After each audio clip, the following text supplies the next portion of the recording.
So fast forwarding, we have dried the glue and now we're going to cut out just by running our scissors around the edge. It helps if you have the world's tiniest scissors. It does, doesn't it, Deb? I love these scissors. They're so cute. Nice to have sweet things in our life. But how long does it take for the glue to dry? If you're using the quick dry, it's just about 20 minutes. Really? Yeah. Okay. So I do that and then go, brush my teeth or make soup or something. Mm-hmm. So now we're going to take the same glue and glue it onto the surface of our denim. And you can either draw your 2-inch square here first and then glue it on, or start with gluing it. And I'm going to start with gluing it. Is it okay if those squares aren't exactly square? I think that's fine. We're going to do the best we can and try to make them square-ish. What about the denim itself? Is it okay if that's not perfectly square? That is absolutely okay, because we're leaving this selvage or this extra area for Sabrina and Sachi to be able to have to use in the construction. Mm-hmm. So they'll probably cut it or do weird things with it anyway. Yeah, exactly. Hi, folks. Hi, Deb. Nice to have you here in my studio in Nova Scotia. I'm so happy to be with you. I'm happy to be with you. It's gorgeous here. I don't know what to do here, so I'm learning this along with you guys. The first thing I'm doing is marking my 6-inch square denim with a 2-inch square, and I'm using this yellow paint pen because it shows up on the denim. 2 inches.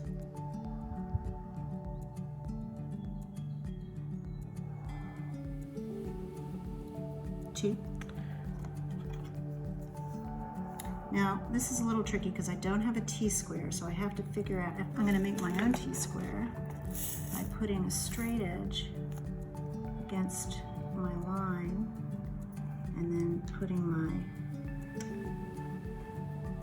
Does that make sense? Yeah, it does. Okay. Great. All right, so Creative. now I'm doing this 2 inches here. Boom!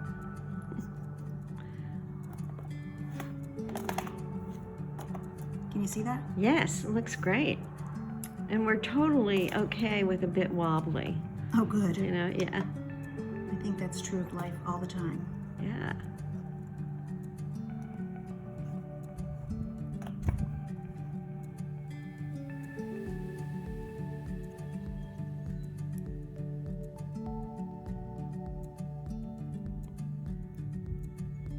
Looking good, Deb.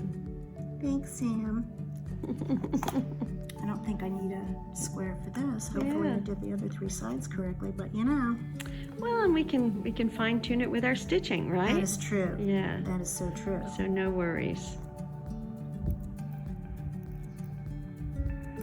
Thanks, Deb. So far, I have my outlined 2-inch square, and I've decided to place my eye up here in the sort of the corner. It's going to be asymmetrical. So that's glued and that's drying. In the meantime, Sam and I had this brainstorm that instead of having to measure every single square, we made this.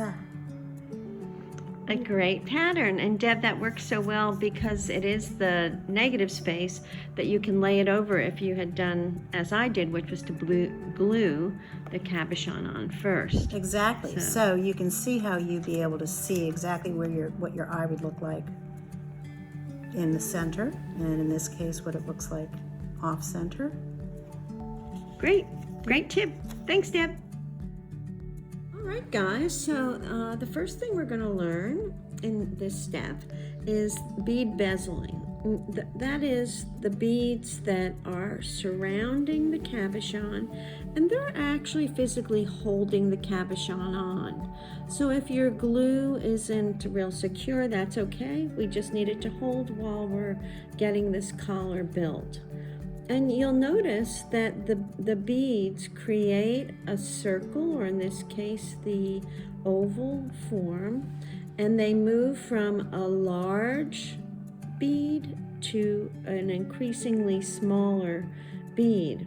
We're actually going to select a size 8, a size 11, and a size 15. And right here you can see that those move from large to medium to small. So the bezel is the same number of beads in each ring, but because they're being made with increasingly smaller and smaller beads, the rings get smaller, and you create that nice tight bezel that'll hold it on and look fabulous. So here you see, Sam already told you the size difference, and check out the color difference. We have a tint of violet, we have a tint of red, and we have a kind of a violet, darker violet, sort of reddish violet, I guess. So that would be considered analogous, because on the color wheel, if you look at that, and I can show you here. Here's the example of the color wheel, and if you want to do something similar to what Sam and I are doing, you don't have to, but for example, this would be considered analogous. Red, red, violet, violet. That's similar to what we're doing. You know, they're not exactly those colors, they might be tints, they might be tones, but if you look at a color wheel, you can choose an analogous color scheme anywhere on the wheel. I would choose maybe 3 that are right next to each other. And if you want to know more about color schemes, I've got a whole chapter, shameless plug here, but in my book, Color a Love Story, I talk a lot about how to create these various schemes. Thanks, Deb. Thanks Sure, for sharing your sure. 30-year endeavor. Hi again. So we're now ready to begin stitching our beads onto the fabric. So I have a size 10 beading needle, and I have some Nymo thread. It's a white D, and I think it's kind of funny that I picked a white thread because I'm a white person and it doesn't show up that well there for the demonstration. But in any event, you pull it down till you just see a little bit of a dot. This is not the way you usually thread a needle, but it's the way we needle the thread. And then you push the eye of the needle over that dot and through it goes. So with bead embroidery, you're going to make a knot on the end. And I like to use a knot that Laura McKay showed me. It's my moment in every bead embroidery piece to think of her. And I simply make a slip knot, which is to make a circle, pull the thread behind the circle so it looks like the letter Q, reach inside the circle and pull that out. Now you have a loop, and you pass the tail through the loop and pull. Now you have a nice knot. There are many ways to knot a thread for the end, but that's a good one. We're going to begin by bringing our needle up from the bottom to the top of the fabric. You can put this on a hoop if you like. I prefer to just work with it loose. Come very close. Looks like I'm going to have to make this knot a little bit bigger. So we will simply add a granny knot on top. Just like that. Maybe even another one, just to make it a little larger for this weave. Okay, here we go. You want your needle to be at a 90-degree angle to your fabric. Bring that out. And you can see I have the beads lined up here from large to small. We're going to start with our large beads. We're going to put 2 beads on the needle. Drag them down to the surface of your fabric.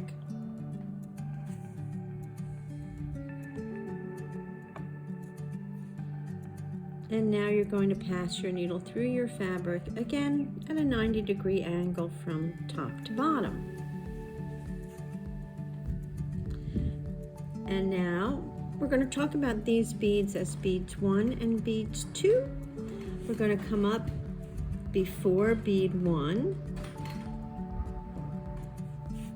and pass our needle back through beads 1 and 2 again, and that sets you up for your next stitch. Now we're ready to add 2 more beads.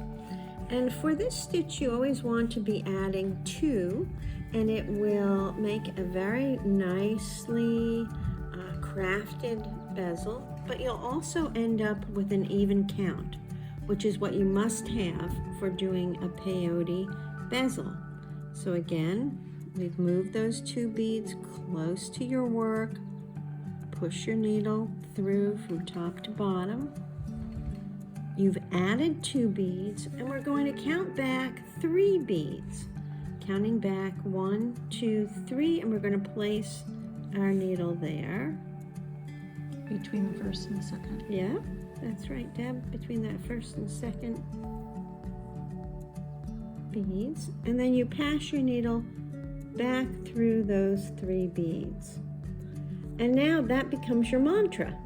You're going to pick up 2,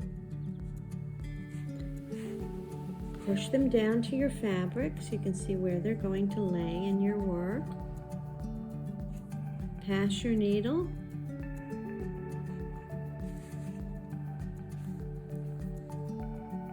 Count back 3.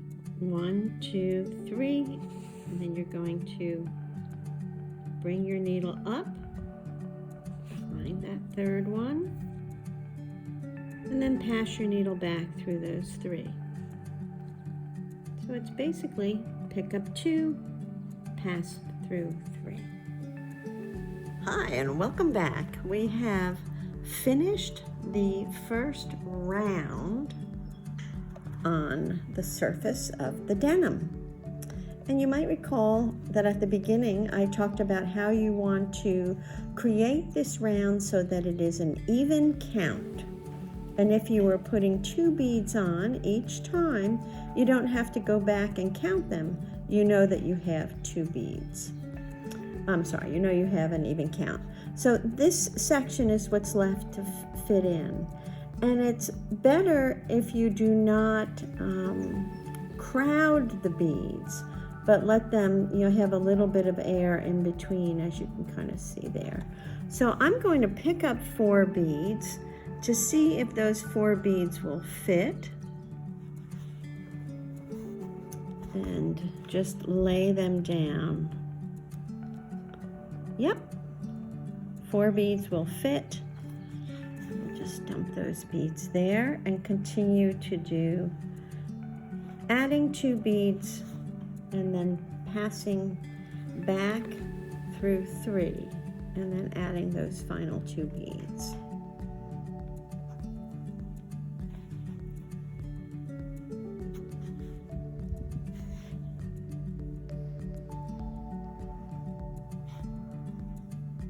Oops, sorry.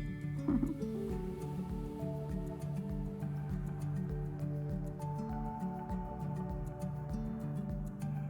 we go. We'll add the last 2. So if you come to the end and only 3 beads fit, you want to put 2 in there with leaving more space between them. So here's my last 2. I'm going to go through the surface, count back 3, come up behind that 3rd one there, and then I'm going to pass the needle through those 3 and forward. And what my friend Laura McCabe taught me was then go around the entire circle. So with the eye, you can remember where you started really easily, because I started at the corner of the eye. To me, it looks like the eye could have like rays coming out of here. So the picture might suggest something that you think about as you design the rest of the area. And I'm just passing my needle through all of them. This adds another layer of thread, which makes it even more sturdy. And you'll be surprised that if you have any inconsistencies in the line of the circle, you'll see that it tightens it up into a really nice, crisp circle.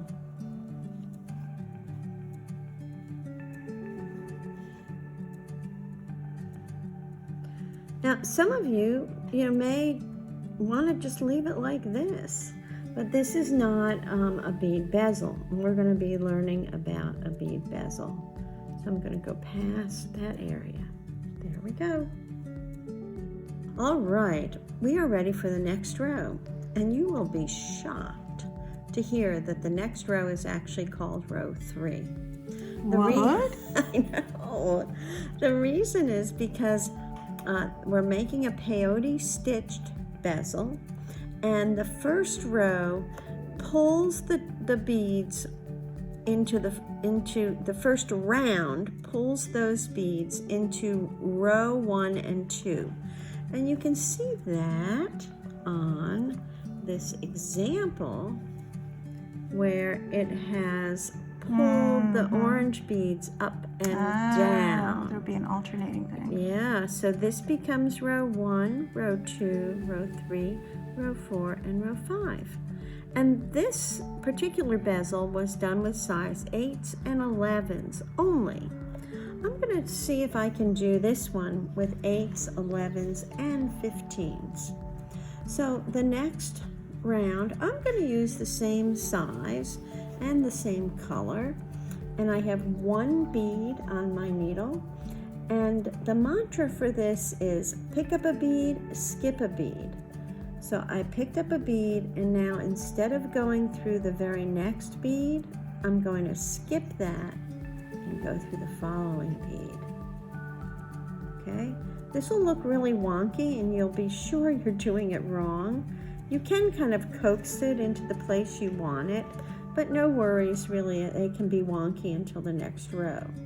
So pick up a bead, skip a bead, go to the next bead. So you have to look at where your thread's coming out and do not go there. Go to the next bead, because you're placing the bead over that skipped bead.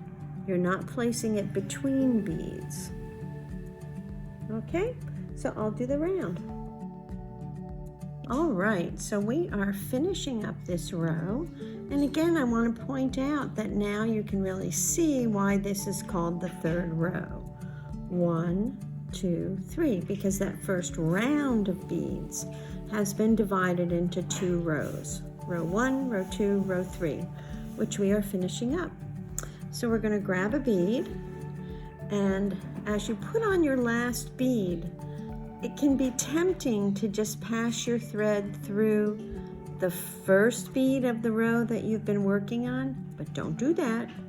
You want to still look at skipping a bead and going through the bottom bead for that final addition of the final bead. And now you're going to do what is called stepping up. And listen to my words. We're going to pass the needle through the first bead of the row you just finished. And that'll position you for the next round. And for this round, we're going to move on to our size 11s. I'm going to pick up a bead, pass the bead through, and we are picking up a bead. And these are now called up beads, the beads from your previous round. And you can see them pretty easily from the side. Is that good, Deb? You can see these as up beads? Yeah. Thank you. And so you're placing a bead in between each of the up beads. So we grab a bead, we drive our needle through, and you continue around. But you can see that my thread is getting short, and I'm going to show you how to add a new thread. I was hoping you would. We're going to step down, just down through here, and then down through the bottom bead. This hides your thread nicely within the beads. And then pass your needle to the back and make your knot. Now I use a quilter's knot, and that means that I'm taking a stitch and then leaving the needle in the fabric wrapping my thread around 1, 2, I usually do 3 times. Pull it to the bottom, lightly hold your thumb on top, and then pull the needle through. And I kind of pull it back too to just tighten that knot. I always then take one more stitch, and now you can cut your thread, and you're going to begin by doing the exact same thing you did before, and I'll show you that in a minute. Deb, what are you doing? Hi, Sam. I am about to try to recreate what you just showed and put my last bead on this 3rd row.